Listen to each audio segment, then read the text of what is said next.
Welcome, and thank you for joining us for another edition of Live by Heart Today. Show 56, Dancing the Opposites. With your hosts, Don Spiegelberg and Wendy R. Wolf. Our show begins now. Streaming from Retro Earth Studio and brought to you by Learn to play jazz piano like a pro, by a pro, with Jazz Piano Pro Essentials at jazzpianopro.com. And wearehistorically.com. Conscious Human Apparel. It's time for the next episode of Live by Heart Today.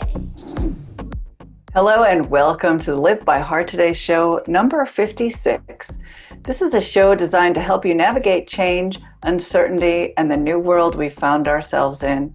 We'll talk a little bit about science, a little bit about how our body works, a little bit about intuition, and we'll talk a lot about transformation. I'm Dawn Spiegelberg, posture therapist and coherence coach. We're focusing on rebirth, and today's theme is dancing the opposites. With me for today's Heart to Heart is my co-host, Wendy R. Wolf, professional transformation facilitator. Welcome, Wendy. Hey, Dawn. I am a huge fan of this topic, and I'd just like to start us off. It's not where we're going, but maybe where we can start. A couple shows ago, we talked about a Jung quote where he was talking to a mother and how he was saying that when we are caught between the opposites, it's so uncomfortable, but it's a sign of the rightness of our life because it's excruciating. It's excruciating. It's like being killed. But a third way opens up, something new comes out if we're willing to stay between the opposites. And so I just want to start off with that because we were here in this conversation from a different perspective recently. You have anything to say about that? Yeah, you mentioned at one point, I'm not sure if it was in a show, but when we're crawling through the transformation, when we're between the rock and the hard place, there was an image that struck me. You said, it's so tight that we can't even wear clothing. And I was imagining the rocky, uncomfortable scraping and squeezing and trying to maneuver. And that's a lot like what happens during natural childbirth. So there's a lot of squeezing and maneuvering, and the baby is finding their way. They're using their head. And I was reading recently about butterflies and the change that caterpillars go through to become a butterfly. And they also go through a certain amount of pressure and stress because they're growing inside the cocoon they've created. And in order for them to get out, they have to struggle. There is a difficulty necessary. And that struggling is essential for their fluid to flow throughout their whole body and for their wings to function properly. So the struggle does have purpose, even though it's so uncomfortable. That is an understatement. So uncomfortable. Yes. And in some ways, this is the thread I expect to see through our whole time is this. Yes, in the transformation of butterflies, in natural childbirth, in all these ways, in the chick coming out of the egg, all these things, it's a struggle, but the struggle is worth it because we get new life. Yeah. And overflowing and abundant new life. And that's the whole point. And so I love this topic that we're in of rebirth because it builds on all the hard. It's hard, but wow, look what we get to do. Look who we get to be. So, yeah. Building the hard is essential. Yes. Right. Without that hard struggle, the butterflies would not function. They could not be their true butterfly self. And when you mention dancing the opposites, which is a beautiful concept, um, the idea of a little caterpillar then becoming a butterfly, that they're completely different creatures in our visual perception of them. And I was wondering, because of the mush stage, the soup, you call it the soup stage, when they're no longer a caterpillar and they're not yet a butterfly, I was wondering, uh, do they start out with a particular gender, right? Does the caterpillar have a gender, or is that something that doesn't show up until they become a butterfly? Because as a caterpillar, they don't need a gender specific Yeah, they something. don't have sexual behavior. So do they have sexual organs? Are they already Right, differentiated? exactly. So you can tell the difference between male and female caterpillars. And the one thing I read was that the male parts, the male sexual organs they're not functioning, but if you dissect them, you can identify them. So that's fascinating to me, that they're there, but they're not used yet, and they're waiting to develop and become, their butterfly self so that they can function properly. And it causes me, when we're talking about dancing the opposites, it causes me to ponder, what do we have that's innate? What is something inside us that won't fully develop until we've gone through a transformation, and until we've strained or been pressured or grew to our current container and then have to break free of it. Yes. Oh, I love that question. I'm going to be staying with that question because, I mean, in my life for a while, because it's so rich. And I feel like, in some ways, I feel like the same person I've always been, right? But in other ways, it's like, Yeah. I don't know who I am. I don't know how I got here. Like, it's just like, how can I do this show? The person I was could not do this show. Never in 1,000 years could I do the show. And then I went through some things and I developed some muscles and I got over myself a lot. And now I'm like thrilled to do this show. I get to. And I'm so grateful for that change. Really. I'm constantly appreciative of you doing this show because of your expertise, because of the wisdom that you bring, and our conversations. I think they're beneficial to other people, and they're really beneficial to me too. So I just can't say thank you enough. Yeah, thank you. It's a nice partnership. I really appreciate it. Really appreciate you. Thank you. Yeah. And this is a part of you that was in you, but you didn't see before. Yes. Yes. I mean, I could not speak. Like, I had things to say eventually, but I like to get myself to talk was usually too much in any kind of group or attention kind of thing. So yeah, it's been a lot. The training that I went through to do what I do really helped because I had to go through the stages of having attention, having something to say that somebody might want to hear. Yeah. Being audio taped. Like there was a lot of things along the way I super hated, but then I acclimated. That's the thing. I acclimated. Yeah. So. I love your stories about working in the kids' camps, because you were on then. Kids relied on you. Kids were listening to what you had to say. Yes, it was a very, very blessed time for me. I worked 6 summers, really 5. The 6th was just part-time. 6 summers, full immersion as a Girl Scout camp counselor, just all young girls and young women, all summer. Well, not all summer, but say 2 months. And I love the immersion experience. And I love that it was simple. Like it was like we made all our own food, and we had to, we were sleeping in tents, and we were, and the beautiful part about it is that everyone who was working there, and I started when I was very young, everyone was bringing everything we had. Oh, you know how to fix, I know how to fix bikes. Okay, we'll do the thing with the kids on fixing bikes. Like whatever we had, they needed. So, and it was very safe and comfortable environment. It was. So I was very conscious at the time that it was this place that was safe and comfortable, that I could practice being myself and practice bringing things out that I wouldn't normally bring.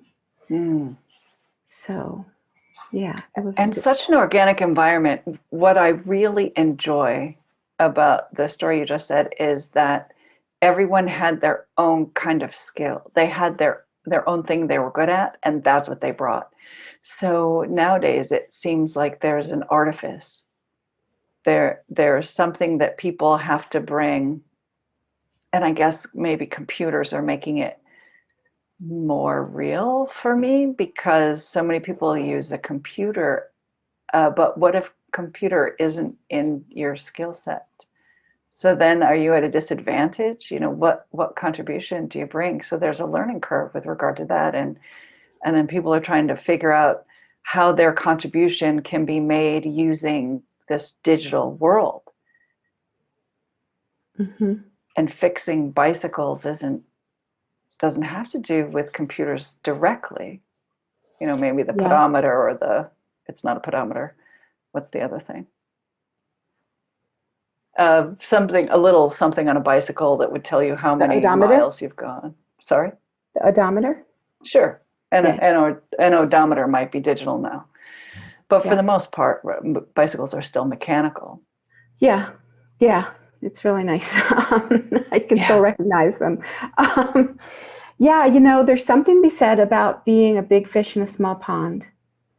And in the digital world, it's a big pond. We can find little ponds in it. We have little groups of this or little groups of that. But there's something to be said about, like, being someone who can make a real difference for a small number of people. It was a very small camp. I don't know, 120 people or something, So really small. Yeah, about that. So yeah, I was the only one who could do it. I did it. The kids would come to me. And I was training people to do it, but when you're beginning, it's hard. So, so, and I learned how to play guitar, and I learned from people their skills. And and then from there, I have that skill for life. I'm not, I don't practice that much, so I'm not that good at it, but I can do it. And so it's a lifetime skill. So it's a really nice part. And that's part of what I want to talk about in today, is like how in our relationships, we can be mentoring each other. We talked about this some last time. We can be mentoring each other. We can, like, Michael likes to say, watch one, help with one, do one, something like that. I mean, it's watch one, see how it's done. Yeah. Help so that you're partially doing it. Right. And then one is being done under supervision, so that somebody's watching you. And then the last one is you can do it on your own without. Yeah. And it's so beautiful because, and I don't know if everybody has this perspective, but from my perspective, this is what children do all day long. They're just soaking up. How do you do this? How do you do that? They're watching, modeling, matching.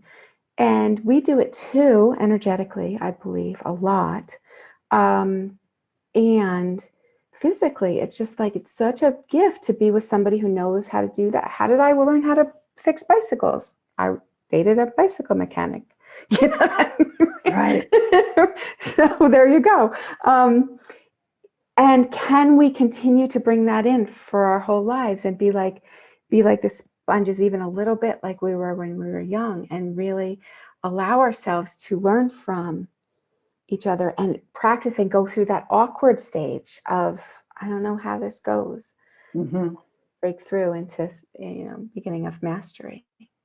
This is really helpful in relationships with children. So I find my children have some skills that I don't necessarily have. We were gifted a Roomba. Do you know what a Roomba is? Yes.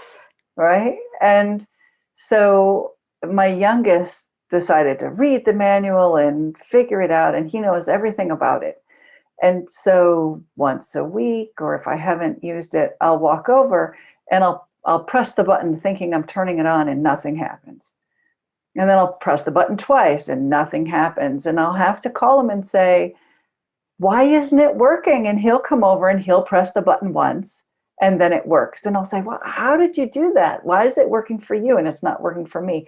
And there's always a reason, right? Well, I waited. I pressed it once and then I waited 30 seconds. There's something that I don't know. And it's funny because he said, why am I the only one that knows how to work this? Of all the people in this family, why am I the only one? It's because he had the experience. It's because he tested it. He cleans it, empties out the little bin. He knows how it works. And so that's his contribution. Yeah, that's awesome. It's Yeah. completely awesome. Yeah. In our family, Michael's in charge of the Roomba. We got ours at a thrift store for $18, put an $18 battery in. I'm thrilled, right? Because they're not inexpensive. Yeah, yeah. And but Michael, he loves it. He uses it like incessantly. You can believe how clean our carpets are. He loves it. I call it Rosie, from the Jetsons. Oh, right. It's fantastic, but you're right. Like there's several different ways to press it. It does different things too. Mm-hmm. It'll go in a circle. It does all these things. And I'm just like, I don't know. I just press it and it does what it does. And that's a great example of dancing the opposites, because for so long I've been teaching Rowan. I've been showing him, this is how you button your shirt. This is how you, ride a bicycle. This is how you make cornbread. And then for him to take on that role, Mama, this is how you do it. It's really good and it's precious and it instills things like confidence and trust and self-value. And when we're talking about dancing the opposites, I think I see my role as teaching my children how to learn. My goal is to teach my children how to learn so that it doesn't matter what it is, in their entire lifetime, they have the ability to figure it out, how to learn and how to think. Because with those two, they can do virtually anything. Yes. And in order for those to happen, you have to dance the opposites. You have to be willing to learn and then apply that learning through experience. And experience provides you wisdom. And when you're learning, you're a student, you take on the student hat and the openness of learning. And then when you've mastered it, you wear a different hat. Yes. Yes. And you become a teacher. Yeah. It's beautiful. It's like the receptive and the active. It's all that beautiful, dancing of the opposites. That's so important. It's so important for so many aspects of our lives. Are we willing? Like, it's so hard. In my field, like it's kind of amazing to find a spiritual teacher who's willing to, put themselves in the student role. Right? But like, from my perspective, like if I'm not doing both, then something's wrong. I need to be learning and teaching all the time. And not be identifying as the one who knows all the things, the one who's at the top all the time, because it's not healthy for anyone. It's not healthy for me. It's not healthy for anyone I affect to, be the top of the barrel, what's it called? The top of the mountain all the time. I've taken your classes, and what I love about learning from you is that you teach, you put on a teacher's hat, and And it's not a teacher's hat that is one of, I'm going to tell you everything that you need to know because I have it all. But when there's feedback, when students talk about their experience, you learn. You learn from those experiences that the student shares with you. And then I've witnessed you incorporate that information in your teaching. And that is the best kind of teacher. Thank you. Yeah, it's wonderful. It's wonderful. Just, it's very important and necessary and useful, I think, not to identify with our roles. It's really important not to identify with the roles. Like, you're a mom, but you're willing to also be contributed to by your children, for example. And so it's just so important. It's like, the old thing, which my dad was good at, like, it's kind of like I'm the king of the castle kinds of pictures, like Jackie Gleason and the Honeymooners. It's like such a strong role. Like, that's who I am, and that's how you have to treat me, and that's how you have to. And it, I don't feel like it encourages the kind of growth that I'm looking for. To have to be in that role, whatever the role is. There has to be some sort of balance, right? Because when you're a teacher, you do put on the teacher hat. You can't be a student the whole time. So when I think of, identifying as a mother, I do, especially if there's a threat to my children. There is no doubt that I am a mother. And I think I see there are moments when other parents aren't identifying in a role when it seems like it might be appropriate for them to identify in that role in that moment. So it's a balancing act. It's dancing the opposites. When do you know your role, and when do you know that it's not necessary? Yeah. I think we've talked about watching children like near something that could be dangerous, and how, like, oh my gosh, it's so hard with kids to watch Michael, like, have the kids in situations that I would never have them in, and not break in and say, this is not okay, and be like, all right, I have to trust him and the kid. Everyone lived, thank God, It's really... I know what you're talking about. Those children are in the tub unsupervised. Right? Children drown in bathtubs, don't you know? Really hard. It's really hard, but they need to learn to risk, and they need to learn to manage their own safety, right? Like, it's a step-by-step process. It's very hard because the opposite side is, we keep them all padded up in cotton until they're 18 or whatever, and then they go to college and they're useless. Yeah. They don't know how to make choices, and they don't know how to set boundaries, and they don't know how to, make their own choices about what to do with their time and energy, and it doesn't work. So, so I tend to see it as a wonderful thing. That I love men with children. I love how men are with children, but like, I really appreciate that male energy with children, letting them do stuff that I wouldn't feel comfortable with. But also, I noticed my friend Joni, who's visiting soon. She's a health and phys ed teacher, and our good friend Bo, she's a teacher of special needs children, and what they would do with the kids is like much more risky. Again, like setting up play situations that really encouraged more risk than I was comfortable with, because I was not raised that way. I was raised by like padding, trying to keep safe, but like high climbing, lines, and all these things that were like, whoa, you're letting this small person go up there? Yes, I am. Okay. So it's not just male. It's really healthy for it developmentally, to say, here we go. Here we go. you can trust your body. That's a beautiful image. Let's take a short break. Let's give a shout out to our sponsors. Thank you, We Are Historically, for making this show possible. Shop online at wearehistorically.com. Hi, I'm Dawn Spiegelberg, a heart coherence coach. And let's talk about happiness and how you can keep having it in the face of crisis.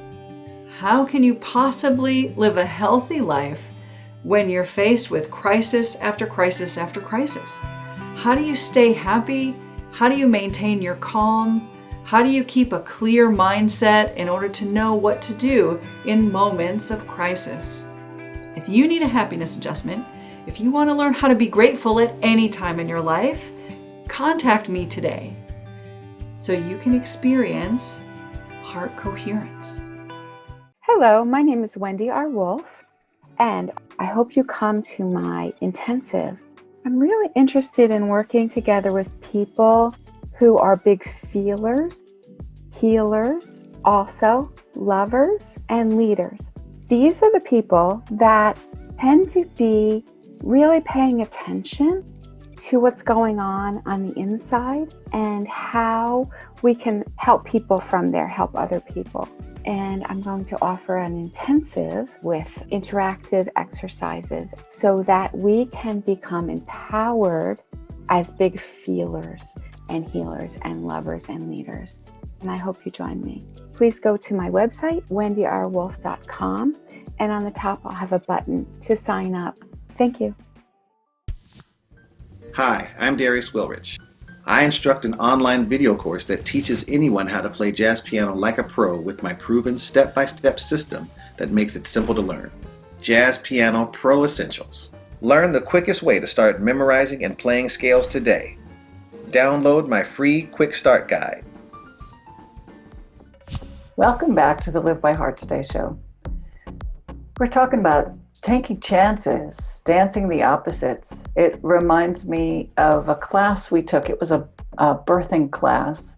So I was 5, 6, 7 months pregnant at the time.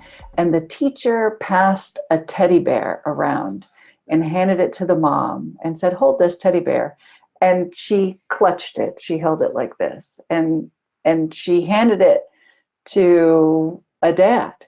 And he threw it up in the air. And that was a perfect example of how mothers and fathers are different with their children. And it was a stark contrast, right? It was very obvious, the difference between men and women. And it also causes me to think about the times when I may have taken perhaps a more male stance in raising my children. There was one instance when my oldest was deciding not to just stand with his feet on the rear axle of the tricycle, but he, holding the handle, standing on the rear axle, but he put his feet up on the seat and then stood straight up, which is crazy dangerous, right? Because tricycle, moving, he's on concrete, cracked head. Yes. So here he is standing there and saying, "Hi, Mama." And I said, "Okay, we don't do that because it's dangerous. And I see you there. And how are you going to get down now?" So how are you going to get down from there and do it safely? And the moment when his arms went up and he said, "Help, come get me," I knew in that moment, you got yourself up there. It's time for you to get yourself down. So I stood nearby, but he still could have cracked his head. Yeah. And he made it down and he never did that again. Right. That's great. Yeah. Yeah. Yeah.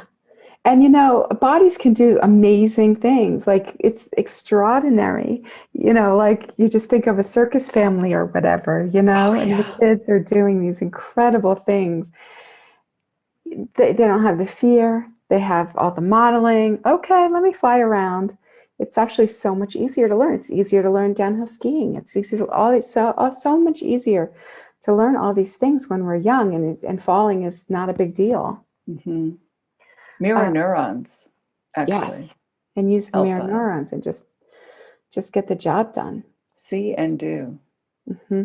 Yeah. Yeah. So this dancing of the opposites, I believe it's applicable to every aspect of our lives. You know, in our primary relationships, in our family, in our work. Like in our work, can we understand more what other people are doing, so that we can interface with them better? Can we understand? Can we take over for them if they need it? Like, there's all these things that can we just not identify with our role and instead just keep flowing and learning and being open? I believe it's really healthy for our soul development and for our brain development and for our relational, social development. I'm just a huge fan of this breaking out of role thing. It causes me to remember growing up and hearing, walk a mile in someone else's moccasins. Mm-hmm. I was like, is she going to cry or is she going to sneeze? I can't tell. I couldn't tell there for a second. That was a sneeze. I was trying to hold it in and it didn't work. Yeah. Yeah. So, I mean, and it's interesting because quite a while ago, we were talking a lot about staying in your own lane, right? So this is the opposite. And like, it's another balancing act that we do. Like, yes, I want to stay in my own lane. I want to give people their space to do their thing and me do my thing. And that's kind of the opposite of what we're saying today, which is, can we expand and allow ourselves to try new things and learn new things, regardless of our position or our gender identity, or our, if we're married or not, like whatever, like if we're the teacher or the student, like in all these places. Can we not be stuck there? I wonder, I really would like to hear what people have to say about this, because I just feel so passionately about it and it's made such a difference in my life. And I'm looking forward to hearing what other people have to say about this. Yeah, I would love to hear also, because we talk about staying in our own lane. And I still think that's apropos in a lot of situations, dancing our dance, listening to the beat of our own drum and trying on a different drum, staying in our lane and driving a Maserati instead of an old Toyota. I can still stay in my lane and try on different things to see how they work. So that's a way of dancing the opposites without losing who I am and what my purpose is. I'm still getting to where I want to go. It's just a different set of wheels. I like that. So it takes out it's a seeming paradox, but you shifted the metaphor, and then it's not. It's, I could be roller skating, or I could be skateboarding, or I could be running. Right. In my own lane. Yeah. Mm-hmm. Yeah. Yeah. And honestly, I'm just so grateful. Like from when I was young, the acceptable gender role stuff has shifted so much. And I'm like, I'm over the moon, because like I did not fit very well in the expected gender roles when I was young. Right. And now we have that in common. Oh my gosh, really, really didn't fit. And it was painful, and it was uncomfortable, and I could not be who I am today if I had to stay in those boxes. And I'm very grateful to live in the time that we are. Yeah, I hear you. There are specific things that I've noticed in my life that just make sense. Like, I gave birth to the children and nursed them because that was my body's ability. But I could have changed that. I could have not done natural childbirth, and I could have not nursed, right? So there are two things that we can change our role with, Um, and then, of course, there are studies that are questioning whether or not that's a beneficial outcome for the child. And that's different than, who's going to do the laundry this week. Anybody can do Yes. that. You don't have to have a particular gender identity in order to do laundry. Mm-hmm. Although Mm-hmm. it traditionally it's different. Women were generally doing that. Yes. Yeah. It's just so nice to be able to choose to do it or not. Certainly in my relationship, like it's just very fluid. Very grateful about that. Yeah, allowing it to be fluid. And I think when we work together toward a common goal, which in my house it's to eat dinner together and maintain semblance of organization. When we all work together toward that goal, it's just brings more ease. It shows contribution. It allows the children to develop what they're good at. And if there's something they're really good at, then they'll probably enjoy doing that, and then they get better at it and we become reliant on it. So that's so important for their own sense of value and their self-love. Mm-hmm.